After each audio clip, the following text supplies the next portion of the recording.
বন্ধুরা, আমরা সবাই ভগবান শ্রীকৃষ্ণের প্রেমলীলা সম্পর্কে জানি। রাধাকৃষ্ণের প্রেমলীলা বাসা বেঁধে আছে সমস্ত ভক্তের অন্তরে। আজকের এই ভিডিওটিতে আমরা জানব এক ব্যর্থ প্রেমিকের কথা, যিনি নিজেকে সারা জীবন কৃষ্ণর প্রেমে উৎসর্গ করে দিয়েছেন। তিনি আর কেউ না, তিনি হলেন মীরাবাই, যিনি একজন সাধিকা ও কৃষ্ণভক্ত নারী ছিলেন। নমস্কার বন্ধুরা, ধর্মগ্রী চ্যানেলে আপনাদের সবাইকে স্বাগত। আজকের আলোচ্য বিষয় হলো মীরাবাইয়ের জীবন কাহিনী। 1498 সালে রাজস্থানের নাওগড় জেলায় একটি ছোট্ট গ্রামে জন্মগ্রহণ করে কৃষ্ণভক্ত মীরা। মীরাবাইয়ের বাবা ছিলেন যোধপুরের এক প্রতিষ্ঠাতা। তার বাড়িতে একবার এক সাধু তার কার্যকলাপে খুশি হয়ে তাকে একটি কৃষ্ণ মূর্তি প্রদান করেন। তখন মীরার বয়স ছিল মাত্র 3 বছর। কৃষ্ণের এই মূর্তিটি নেওয়ার জন্য ছোট্ট মীরা বাবার কাছে কান্নাকাটি শুরু করে দিয়েছিল। ছোট্ট মীরার কাছে কৃষ্ণের অবহেলা হতে পারে তা ভেবে তার বাবা কিছুতেই সেই মূর্তিটি দিতে রাজি ছিলেন না।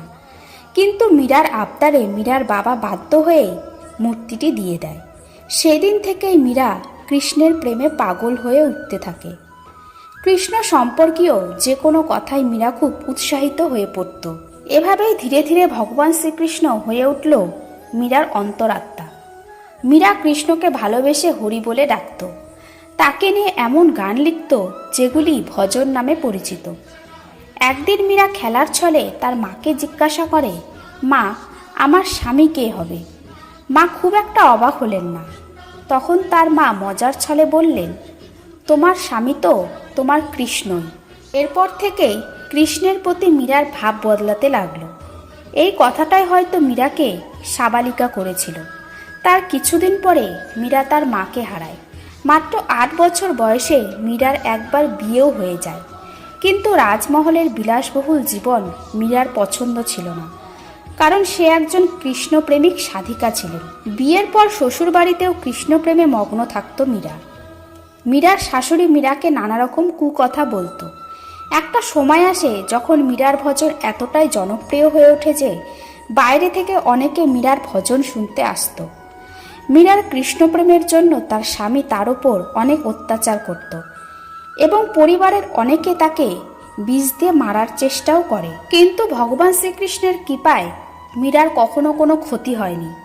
পরবর্তী সময় মীরা বৃন্দাবনে চলে যায় এবং শ্রীকৃষ্ণের ভজন গান করে বেড়াতে থাকে। অবশেষে 1546 সালে দ্বারকাতে এসে তার মৃত্যু ঘটে। সারা জীবন কৃষ্ণপ্রেমে মত্ত থাকায় সে মৃত্যুর সময় কৃষ্ণ নাম নিয়ে মারা যায়। তারপর শ্রীকৃষ্ণের অন্তরেই তার আত্মা বিলীন হয়ে যায়। কথিত আছে যে পূর্বজন্মে বৃন্দাবনে ললিতা নামে এক গোপিনী ছিলেন। তিনি মনে মনে কৃষ্ণকে ভালোবাসতেন। বিবাহের পরেও তার মন কৃষ্ণপ্রেমে মগ্ন ছিল। পরবর্তী সময়ে কৃষ্ণের সাথে মিলন না হওয়ায় তিনি প্রাণত্যাগ করেন। পরের জন্মে সেই গোপিনী মীরারূপে জন্মগ্রহণ করে। বন্ধুরা, আজকের ভিডিওটি যদি ভালো লেগে থাকে তাহলে কমেন্টে নিজেদের মতামত জানাতে ভুলবেন না।